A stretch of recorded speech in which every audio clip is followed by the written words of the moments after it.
नमस्कार दोस्तों, मैं हूं सत्येंद्र मौर्य। भारत आईसीएस में आपका स्वागत है। क्या आपको भी मोबाइल चलाने की लत लगी हुई है? अगर हाँ, तो यह वीडियो आपके लिए ही है। अगर आप पुरुष हैं, तो आपके लिए और भी महत्वपूर्ण है। तो शुरू से लेकर अंत तक ज़रूर मेरे साथ जुड़े रहिएगा।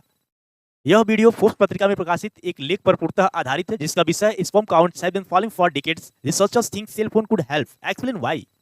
और शुक्राणुओं की संख्या पुरुषों में गिर रही है। शोधकर्ताओं का मानना है कि सेल फोन इसका कारण समझने में मदद कर सकते हैं। यानी कि जो पुरुषों में शुक्राणुओं की संख्या या स्पर्म की मात्रा कम हो रही है, उसमें मोबाइल फोन्स का क्या योगदान है, उसी का अध्ययन इस रिसर्च में प्रकाशित किया गया है। अगर पिछले 50 वर्षों में विश्व स्तर पर पुरुषों के शुक्राणुओं की संख्या में 50% से अधिक की गिरावट हुई है। इसका मतलब यह है कि आज से 50 साल पहले जो स्पर्म फ्लो होता था, उसकी आधी मात्रा आज फ्लो हो रहा है, उसमें 50% की गिरावट आ गई।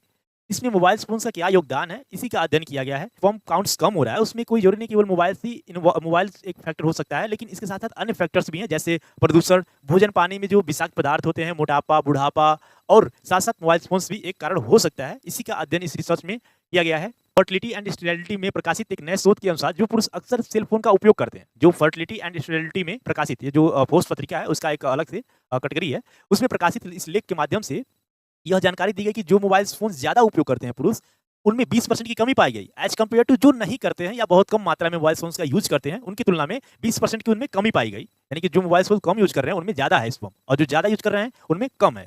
ठीक है? अब आशा करता हूँ आपको समझ में आ रहा होगा। देखिए, यह जो शुक्राणुओं की संख्या घटती है, इसे विश्व में जो बांझपन है, इसका एक क्या समस्या उत्पन्न हो सकता है भविष्य में, और जो वैश्विक प्रजनन संकट को जन्म दे सकता है। ये अगर ऐसे ही चलता रहा, तो वैश्विक प्रजनन संकट को यह जन्म दे सकता है। द रिसर्च, यानी कि इस रिसर्च में क्या किया गया, रिसर्च उसके बारे में बताया गया है। 2005 से 2018 के बीच जिनेवा विश्वविद्यालय और स्विस उष्णकटिबंधीय और सार्वजनिक स्वास्थ्य संस्थान के स्विस वैज्ञानिकों ने, यानी स्विट्जरलैंड के जो स्विस वैज्ञानिक हैं, उन्होंने सैन्य भर्ती केंद्रों से 18 से 22 साल के बच्चों की क्या की भर्ती की, युवाओं की भर्ती की, यानी कि अपने रिसर्च में शामिल किया और उन पे अध्ययन किया गया। कितने? 2886।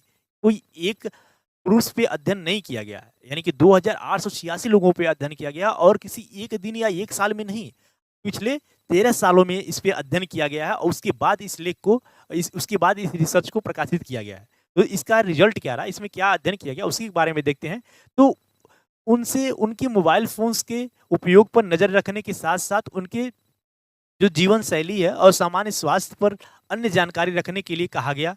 वैज्ञानिकों ने अध्ययन प्रतिभागियों के शुक्राणुओं की मात्रा, गुणवत्ता की जांच की और डेटा का विश्लेषण किया। क्या मोबाइल फोन्स का उपयोग शुक्राणुओं की संख्या में बदलाव से जुड़ा है, जो प्रजनन क्षमता का एक महत्वपूर्ण उपाय है? यानी कि जो मोबाइल फ़ोन है और जो शुक्राणुओं की संख्या में बदलाव या कमी हो रहा है, उससे क्या संबंध है? इसी का अध्ययन किया गया है, इस रिसर्च में किया गया है।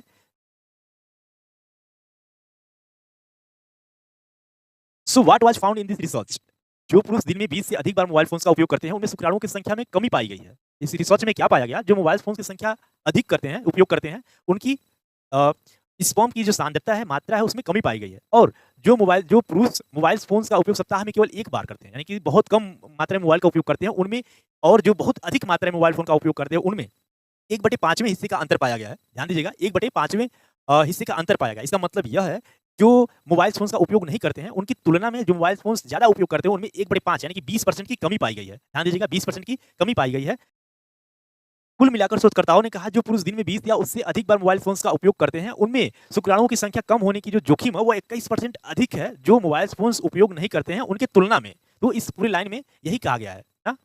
इस पूरी लाइन में यही कहा गया है। आगे हम बढ़ते हैं, तो शोधकर्ताओं ने कहा कि नियमित फ़ोन उपयोगकर्ताओं में डब्ल्यूएचओ, यानी वर्ल्ड हेल्थ ऑर्गेनाइजेशन, बेंचमार्क के नीचे कम शुक्राणु सांद्रता का जोखिम 30% अधिक था। शोधकर्ताओं ने कहा कि कम लगातार उपयोगकर्ताओं के लिए शुक्राणुओं की संख्या अधिक थी, और उपयोग बढ़ने के साथ-साथ इसमें गिरावट आई है। यानी कि जैसे-जैसे मोबाइल फ़ोन्स का उपयोग बढ़ता गया है, वैसे-वैसे शुक्राणुओं की संख्या में गिरावट देखी गई है। इस रिसर्च शोध से यह भी पता चलता है कि उपयोग में न होने पर फ़ोन्स को कहाँ रखा जाता है, यानी कि जो फ़ोन्स रखे जाते हैं, उस पर भी निर्भर करता है। बहुत सारे लोग, यानी बहुत सारे क्या, अधिकांश लोग अपने पतलून, पैंट में, जेब में या बेल्ट करियर में या फिर जैकेट के जेब में रखते हैं, जो शुक्राणु एकाग्रता या शुक्राणु की गिनती को प्रभावित नहीं करता है। ऐसा रिसर्चर्स का मानना है कि उनको शुक्राणुओं की संख्या को प्रभावित नहीं करता है। हालाँकि परीक्षण का नेतृत्व करने वाले शोधकर्ताओं में से एक रीता रहबान, कौन है? एक साइंटिस्ट हैं और रिसर्चर्स हैं, रीता रहबान।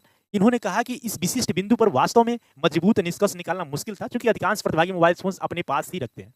ओके, अपने शरीर के आस-पास ही रखते हैं। तो इस पर निष्कर्ष निकालना कि क्या मोबाइल फ़ोन को शरीर के पास रखना ये भी कारण हो सकता है कि नहीं, बहुत कठिन है, ऐसा रीता रहमान का मानना है। अच्छा, इसमें जो तथ्य हैं, बहुत ही चौंका देने वाले हैं। शोधकर्ताओं ने कहा कि अध्ययन के दौरान फ़ोन के इस्तेमाल और शुक्राणुओं की संख्या के बीच संबंध कम स्पष्ट हो गया। यानी कि स्पष्ट नहीं हो पाया है कि जो मोबाइल फ़ोन यूज़ करने वाले हैं और उनके जो शुक्राणुओं की संख्या के बीच अंतर है, या पूर्णतः स्पष्ट तो नहीं है, लेकिन हालाँकि उसका रोल कुछ न कुछ है। देखिए, एक साइंटिस्ट है मार्टिन रूसनी ने कहा यह घटती संबद्धता 2G और 3G नेटवर्क और 3G 4G नेटवर्क में संक्रमण के अनुक्रमण में हुई है। यानी कि जैसे-जैसे मोबाइल का जो टेक्नोलॉजी अपग्रेड होता गया, यानी 2G, 3G, 4G, 5G, 6G आ रहा है, वैसे-वैसे मोबाइल फ़ोन का जो उसमें स्पैम का फ्लो है, उसमें जो कम हो रहा है, उसमें योगदान में कमी आई है। फ़ोन सिग्नल्स भेजने और उसे प्राप्त करने में शामिल ऊर्जा हीटिंग कारण बन सकती है। एक संभावित कारण माना जाता है कि फ़ोन शुक्राणु की गुणवत्ता को प्रभावित कर सकता है, चूँकि अधिक आधुनिक नेटवर्क सिग्नल संचारित करने के लिए कम शक्ति का उपयोग करते हैं। 3G, 4G में बदलाव के कारण फ़ोन की संचारक शक्ति में कमी आई है।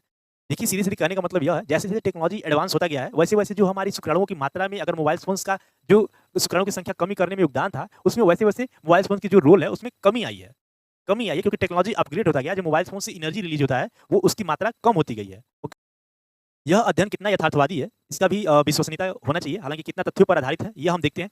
अध्ययन प्रकृति में अवलोकन संबंधी और शोधकर्ताओं ने इस बात पर जोर दिया कि निश्चित रूप से कम शुक्राणुओं की संख्या के लिए सेल फ़ोन का उपयोग को एक कारण के रूप में इंगित नहीं कर सकता है। हालाँकि उन्होंने जीवनशैली जैसे अन्य कारणों को कारकों को ध्यान में रखने की कोशिश की है, जो ऐसा कर सकते हैं। अध्ययन में मोबाइल फ़ोन को उन कारकों की एक लंबी सूची में जोड़ा गया है, जो अन्य शोधकर्ताओं ने पाया कि प्रजनन क्षमता में गड़बड़ी हो सकती है। ऐसा माना गया है कि मोबाइल फ़ोन्स के जो उपयोगकर्ता हैं, उनमें शुक्राणुओं की संख्या में कमी हुई है, उसमें एक रोल हो सकता है मोबाइल फ़ोन्स का भी। हालाँकि इसमें और भी कारण होते हैं, जैसे धूम्रपान, मोटापा, शराब, मनोवैज्ञानिक तनाव और तथाकथित अंतःस्त्रावी विघटनकारी यानी कि डिप्रेशन इत्यादि भी कारण हो सकते हैं, जो जिससे स्पर्म फ्लो में कमी हो रही है।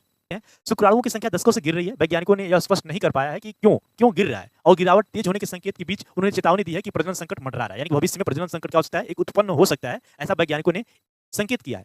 एक अध्ययन में कुल शुक्राणुओं की संख्या का अनुमान लगाया गया, जो गर्भधारण की संभावना को प्रभावित करता है। ये अध्ययन किया गया है, जिससे एक महिला को गर्भधारण करने के लिए शुक्राणुओं की मात्रा जो इतनी होनी चाहिए, उसी को आधार बना करके अध्ययन किया गया है। ओके, तो यह रहा निष्कर्ष, और इसका मतलब यह है कि मोबाइल फ़ोन्स अगर आप ज़्यादा यूज़ करते हैं, तो लिमिट में यूज़ करें, जितना आवश्यकता हो उतना ही करें, और बेवजह या बिना किसी कारण के ना यूज़ करें। निष्कर्ष, शुक्राणुओं की संख्या दशकों से गिर रही है। वैज्ञानिक यह स्पष्ट नहीं कर पा रहे हैं कि क्यों? आखिर ये स्पर्म की जो मात्रा गिर रही है, उसमें क्यों गिरावट हो रही है?